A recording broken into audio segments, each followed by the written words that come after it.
ส่งเสียงตำเนียงไปกับสายลมก้องไก่ละงมตามหาป่าไม้กินหอมมาลาพัดมาแต่ไกลคนนักฆ่าอยู่สายจงไปให้เห็น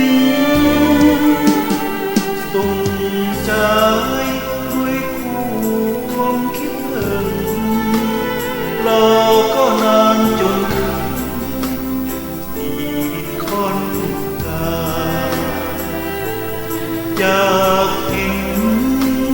คนหักค่าอยู่ใสบ่ต้องการสิ่งใดดังใจขอแต่ได้เห็นส่งเพล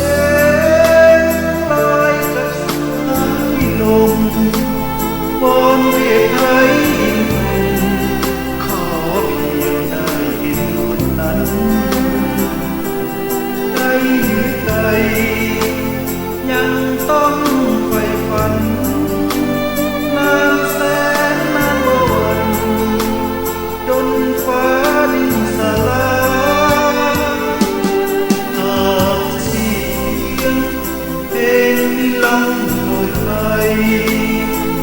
โลกไกลผู้ใดไม่อาจพบหาจงเดินไปคว้าคืนและวันเดินทาง